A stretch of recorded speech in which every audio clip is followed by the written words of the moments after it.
कैसे हो आप सभी?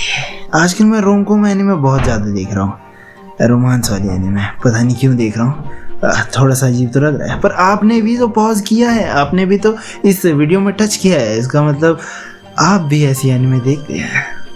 वैसे बुराई नहीं है यार, बहुत मज़ा आता है ये एनीमे देखने में। तो आज हम बात करने जा रहे हैं टाइंग नोट विद अमागामी सिस्टर्स है ना, हाँ अमागामी सिस्टर्स है ऐसे नाम का, ठीक है। तो ये तो मैंने लगभग 1-2 हफ्ते पहले देखी थी, तो सोचा रिव्यू कर लेता हूँ, क्या ही जाता है भाई, ठीक है। तो इसके बारे में हल्का हल्का बता देता हूँ शुरुआत में कि क्या क्या होता है इसमें होता है एक लड़का जो अनाथालय में पला बड़ा है और उसे अब मेडिकल कॉलेज की तैयारी करनी है, एंट्रेंस टेस्ट की। तो देखो अनाथालय में अब बहुत सारे बच्चे भी हैं आसपास, तो थोड़ा मुश्किल है वहाँ पे पढ़ना, इसीलिए अब उसे रूम की तलाश है और उसे रूम मिलता है एकदम मंदिर के पास पुजारन के घर में, ठीक है। वो एक अकेला लड़का और वो वहाँ पे जाता है तो उसे 3 लड़कियाँ दिखाई देती है, क्योंकि वहाँ पुजारन भी है, मतलब जो मेन पुजारी है उसके 3 पोतियाँ भी हैं। तो आप सोच सकते हैं एक लड़का और 3 लड़कियाँ।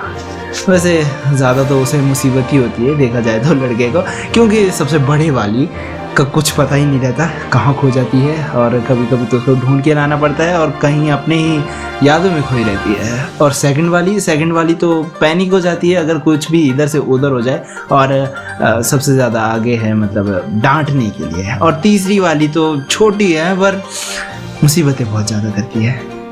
यही मैं तो लड़की के पीओवी से बोल रहा हूँ भाई, पर बहुत अच्छा एनीमे है, मुझे अच्छा लगा टाइंग नोट विद अमागामी सिस्टर्स, क्योंकि एनीमे में तो यही देखा है, ये इतना ही देखा मैंने कि मतलब तीनों को चुना जाता है। वो हल्का सा फ्लैशबैक दिखाया था कि तीनों को ही चुन लेता है वो। और वैसे लड़का बिल्कुल अधार्मिक था, नास्तिक, मैं अधार्मिक क्या बोल रहा हूँ, मैं नास्तिक टाइप का था, ठीक है। उसको बिल्कुल विश्वास नहीं था। उसके पीछे भी स्टोरी थी, आप देख लीजिए, क्योंकि अब देखो पुजारियों के साथ रह रहा है तो थोड़ा थोड़ा तो विश्वास बनेगा ना।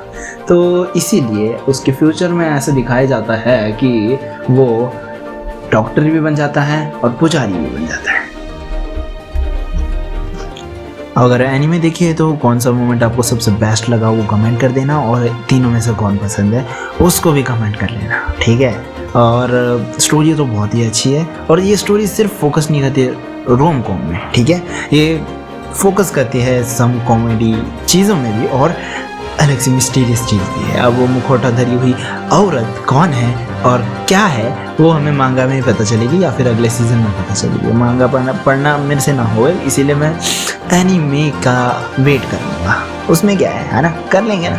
और मोमेंट तो बहुत ही अच्छे थे, और देखा जाए तो जो मुखौटा धरी औरत है वो मुझे लग रही है उन तीनों की माँ ही होगी जिन्होंने उन्हें पाला था, बिकॉज जो उन तीनों को जिन्होंने सिखाया था वो मास्टर, वो उसको मास्टर बोल रही थी, मतलब वो मुखौटा धरी वाले को। तो इसका मतलब कि वो वही है, मरने के बाद भी मदद कर रही है अपने बेटियों की। ऐसा ही कुछ होगा शायद से। अगर मांगा पड़ा है तो बता देना यार, थोड़ा बहुत हिंट दे देना, स्पॉइलर मत देना पूरा। और क्या बात कर सकते हैं, और सब कुछ सही लगा मेरे को। तीनों के साथ अलग अलग मोमेंट हुए, जैसे कि बड़ी वाली के साथ जंगल में खो जाना, सेकंड वाली के साथ क्या हुआ मैं भूल गया, ओह शिट,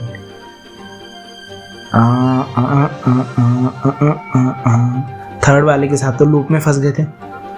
बाकी सबके साथ मोमेंट हुए, बट हाँ स्टोरी बहुत ही अच्छी लगी मुझे। तो आपको कैसी लगी बताना, और इससे रिलेटेड मतलब इससे सिमिलर कोई एनीमे है तो वो भी बता देना यार। तो इसी के साथ धन्यवाद, मिलता है अगले एपिसोड में अगले वीडियो में।